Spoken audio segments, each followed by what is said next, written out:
Assalamualaikum warahmatullahi wabarakatuh dan salam sejahtera. Rabbi shrah li sadri wa yassir li amri wahlul 'uqdatam min lisani yafqahu qawli. Alhamdulillah. Baik, hari ini cikgu akan ajar cara menulis karangan teknik sesekup. Ini adalah cara untuk menulis perenggan isi. Okey, menulis perenggan isi karangan dengan menggunakan teknik sesekup. Okey, kalau sebelum ni cikgu tampil dengan teknik sifir. Okay, hari ni cikgu akan ajar cara menulis teknik sesekup. Teknik ini adalah teknik yang lebih baik dan memerlukan kreativiti murid untuk menghasilkan satu perenggan isi yang baik. Okey, apa itu teknik sesekup? Kita akan selongkar satu persatu. Sebelum tu, kita lihat dahulu apakah tajuk soalan yang akan kita bincangkan pada hari ini. Okey. Ambil soalan yang sama, domain peribadi. Sentiasa mengamalkan penjagaan diri dan kebersihan dalam kehidupan seharian, memandangkan banyak permukaan yang kita sentuh terdedah kepada bakteria atau virus yang boleh menjadi punca penyebab penyakit. Bakteria atau virus boleh melekat pada tangan ketika berjabat tangan, memegang tombol pintu, paip, perkakas dapur, peralatan tandas dan lain-lain lagi. Tangan boleh bertindak sebagai ejen pemindah bakteria atau virus apabila menyentuh mata, muka, terutama mata, hidung dan mulut. Okey, ini adalah satu kenyataan akhbar yang diambil daripada internet. Okey, arahan soalan. Petikan akhbar di atas menyatakan maklumat yang berkaitan tentang penjagaan kebersihan diri dan kepentingannya. Okey, ini adalah tentang kepentingan penjagaan diri dan kebersihannya. Arahan soalan.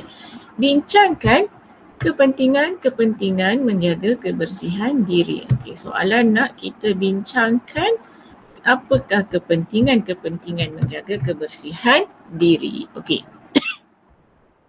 Seperti biasa, bila kita dah dapat arahan soalan, kita haruslah menyenaraikan isi-isi penting untuk soalan yang akan kita jawab nanti. Okey, berikut cikgu senaraikan 5 isi penting yang relevan dengan kehendak soalan, iaitu kepentingan menjaga kebersihan diri. Apa kepentingan menjaga kebersihan diri? Pertama, dapat mengurangkan bahaya dan risiko penyakit berbahaya. Kedua, dapat menonjolkan imej dan perwatakan yang menarik pada diri seseorang. Dapat melatih disiplin diri yang baik, dapat meningkatkan produktiviti seseorang dan dapat mewujudkan suasana yang indah dan menenangkan kepada diri. Okey, hari ini cikgu akan bimbing untuk satu perenggan isi sahaja, iaitu untuk isi yang pertama. Nanti murid-murid boleh sambung, teruskan latihan dengan isi kedua, ketiga, keempat dan kelima. Maka lengkaplah satu perenggan, satu karangan dengan 5 isi. Okey, kita teruskan. Langkah yang seterusnya, okey, tadi langkah pertama, baca soalan dan fahamkan apakah arahan soalan.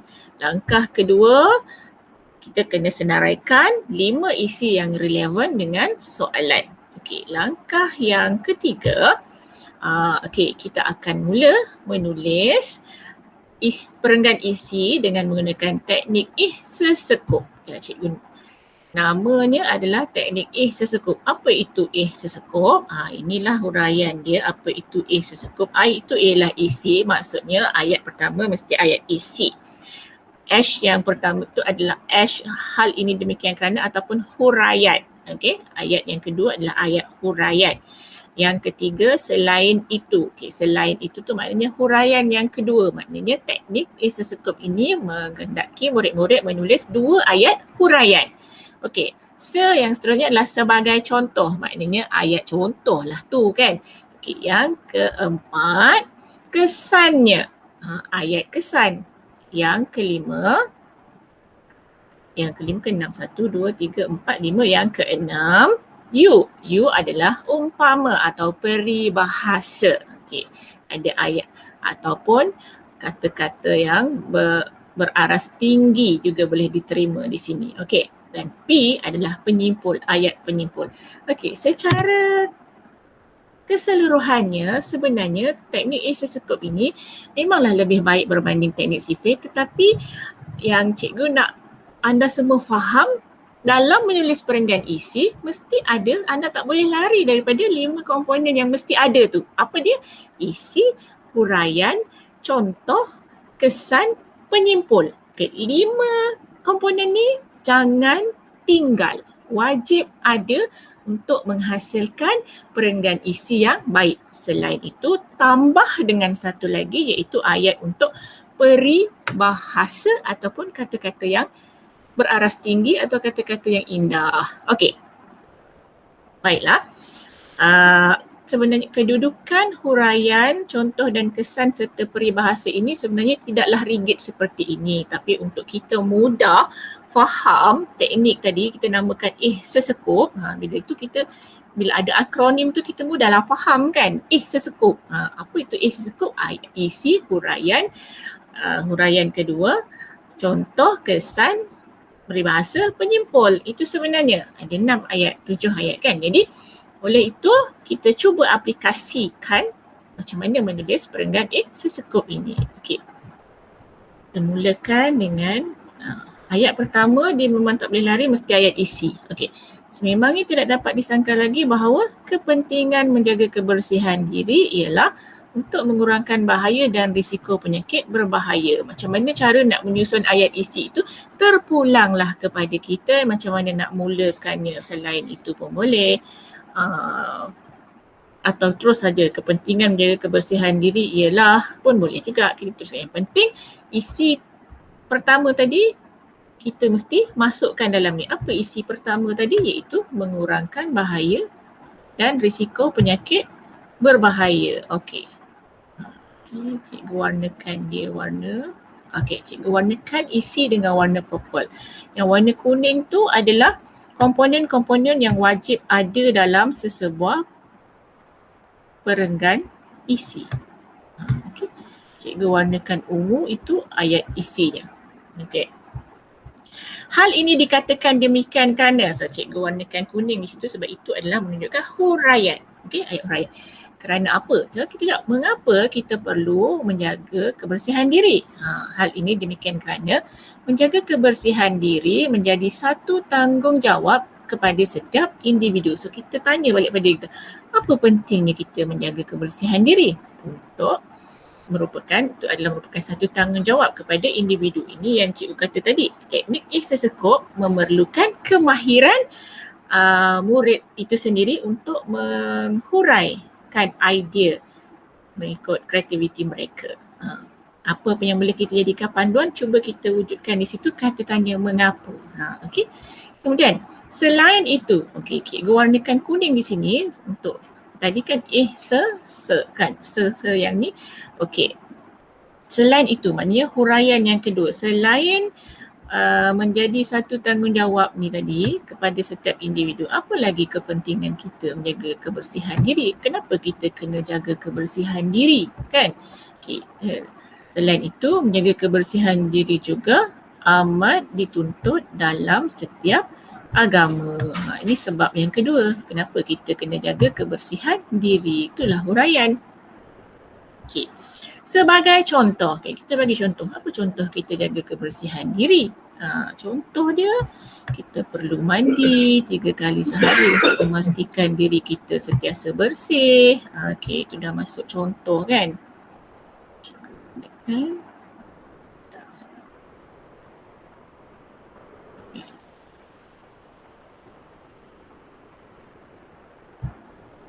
Okey, itu contoh. Cikgu warnakan hijau tu contoh. Okey ni.